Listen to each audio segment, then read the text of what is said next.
In 2024, our people came together and agreed on a constitution. That constitution defined critically the role, the rights and freedoms and obligations of people, but also the role of a government. We would like to thank you for the honor of joining us here at the ICD in Berlin. We would like to ask you a few questions regarding cultural diplomacy and democracy, if that's okay. So, as I said, we will start with the topic of cultural diplomacy. I would like to first ask you, what is cultural diplomacy to you? How would you define it in your own words? Thank you. Well, diplomacy is about relations between states, especially state actors, to conduct their business in a peaceful manner. And the cultural aspect of this, I mean, you could broaden that definition. However, the cultural aspect of this is about building a greater understanding and a more enabling environment for the diplomacy to take place, which means that you need to know about the cultural norms, the cultural aspects of your interlocutors and the nations that you need to work with, the people. Cultural aspect of diplomacy brings greater awareness of the context and how people respond to the same issues in different ways. Okay. So it's important to make sure that you know your partners, your interlocutors. It's definitely at the heart of any diplomacy that needs to take place. It will have to be part and parcel of any diplomatic engagement. So in fact, given our increased globalization and interdependence, it's important for diplomacy to be culturally, properly colored. And this will increase the effectiveness of the process. And this will build trust. Will essentially, the purpose is to reach agreement on difficult issues. And that process requires trust. And trust is mostly better built when you know the culture. Absolutely, absolutely. It's important to know the history of diplomacy, its success and failures, and then we make an assumption here, which is an important hypothesis, that diplomacy succeeds well when it is supported by cultural understanding of the players. So in this respect, it's an academic study makes more sense, and it will have to be approached as a discipline, not entirely separately from diplomacy, but as a way to increase the effectiveness of diplomacy. This was a question I also tackled during my engagement and speaking engagement session. I mean, the most essential part of the political process that we have proposed is an intra-Afghan dialogue, an intra-Afghan process of negotiation to lead to an intra-Afghan political settlement. Now, this is important that we put the process in our own cultural context and negotiate over our differences and reach a settlement. I mean, the most fundamental difference that we have with the de facto authority in Afghanistan, i.e. the Taliban, is that they do not believe in the same values related to fundamental rights and freedoms of the people that we do. While we both believe strongly in our Muslim values and system of beliefs, but we seem to have different interpretation of Sharia. Both of these need to be discussed in a context that is well informed by our culture, cultural norms, values, history, and in this way we are encouraging the Taliban that violence is not the solution. Depriving people of their basic rights and freedoms is not going to benefit anybody. So the way forward is that we engage, we talk, and we reach consensus. And that consensus be the basis for a settlement in the long run. Absolutely.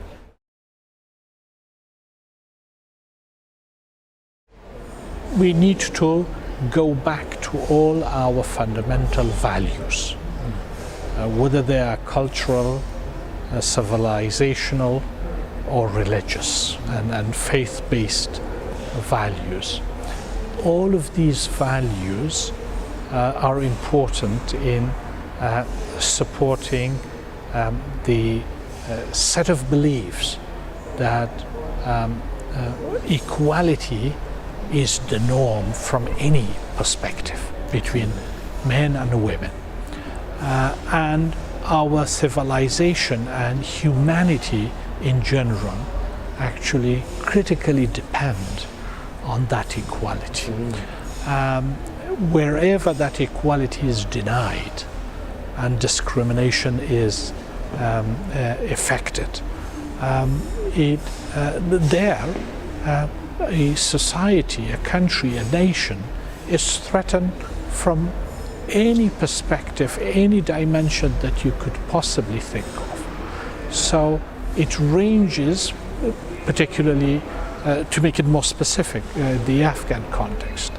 I mean, if women are denied the right to education, they are literally threatening not only the health of women, but the health of a family and the health of a nation, and not just their physical, biological health.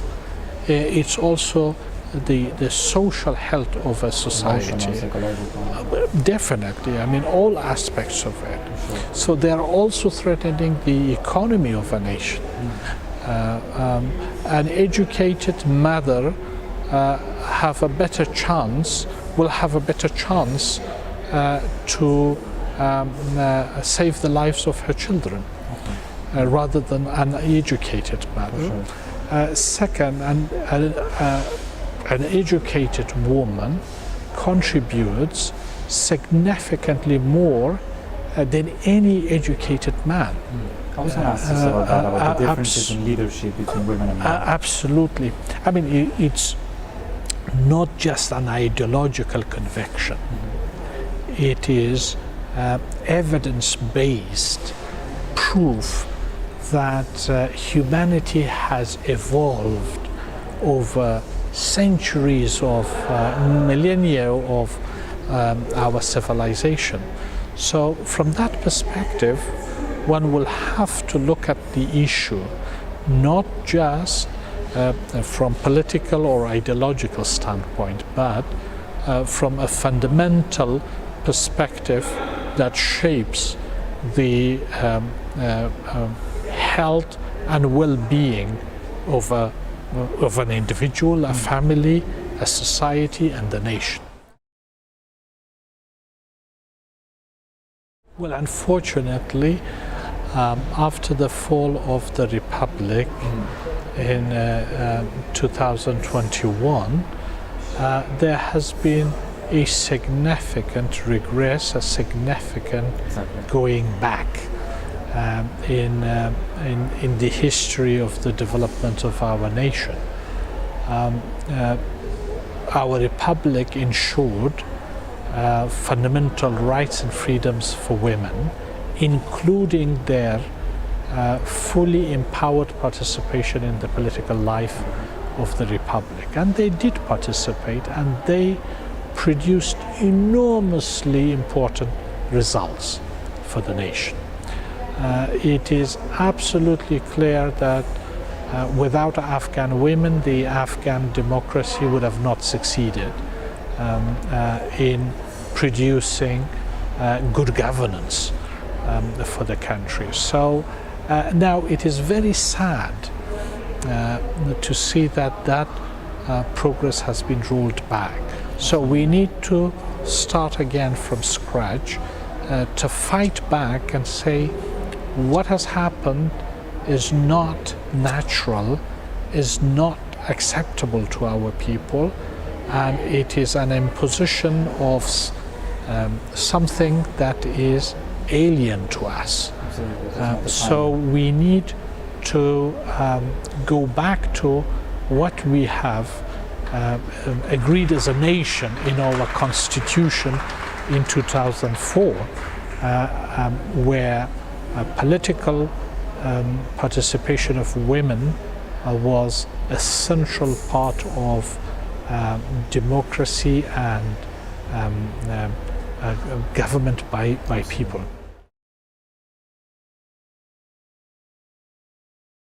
I mean, essentially, there are two important aspects in any system of governance that you will have to pay special attention to.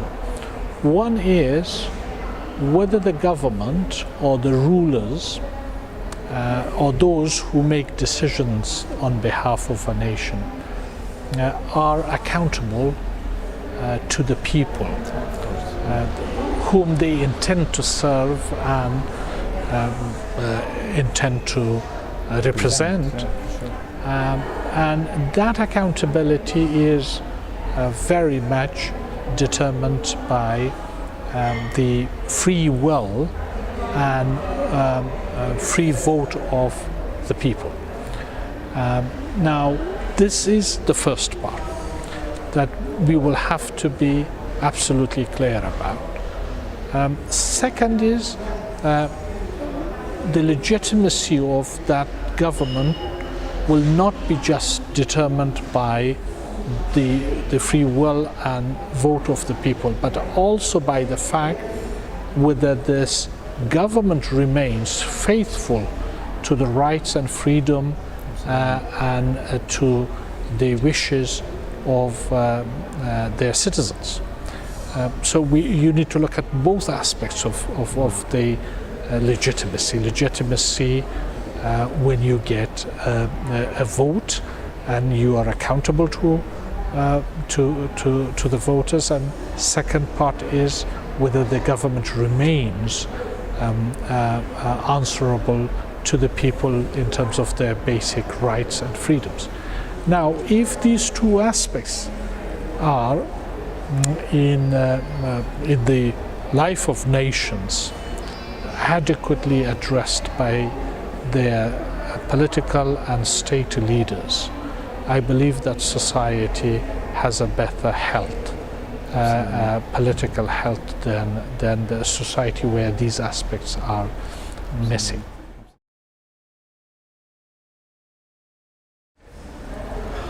Well, unfortunately, as I said, the democratic development of our state, nation state, was disrupted badly in 2021. In 2024, our people came together and agreed on a constitution. That constitution defined critically the role, the rights and freedoms and obligations of people, but also the role of a government, Of course. Yeah. and the institutions of decision making in our country. These were probably the most democratic norms Afghanistan had ever had in the process of its political development. Now that process was disrupted. It worked well for Afghanistan. Well, of course, every democratic society has its own challenges. Our most significant challenge was that democracy did not adequately connect government institutions to the grassroots of the people, and it was not able to effectively uproot corruption in the government. Those were our challenges. Nobody wants to hide them, but we strongly believed that if there is one way to address those challenges, that is the free will of the Afghan people and their power to hold the government accountable. Absolutely. So we needed to invest more in that process. Okay. It's unfortunate that we have to now fight back for what we gained as a nation in 2004.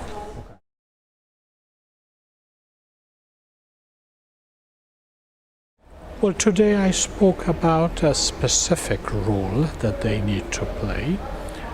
In December last year, the UN Security Council, on behalf of all the United Nations, made a decision, passed a resolution, and that resolution, 2721, basically define an end state for Afghanistan. That Afghanistan will be peaceful, there will be no threat from Afghanistan against any other nation, and the government in Afghanistan, whoever that is, will have to respect fully the international obligations of the Afghan state, including, and more importantly, the rights of the Afghan women. So that was an end state that was defined, and in order to achieve that end state, the resolution endorsed a report by an experienced diplomat who was, Ambassador Feridun Sinrioglu, commissioned actually by the UN Secretary General to do an independent assessment. So that assessment recommended a process of intra-Afghan negotiation and political settlement. So it basically recommended an intra-Afghan process plus an international process. Okay, I understand. So that the international process supports the intra-Afghan process. Okay. Now, the expectation of the Afghan people from the US and Europe and our regional partners is just simply implement truly, effectively and efficiently the decisions that you made in that resolution. To deliver that, yeah, of course. Exactly. Okay, perfect. Thank you so much for your time. Well, This thank has been you. Very insightful. Thank you. It's so encouraging to see our young friends and colleagues are getting into these important issues.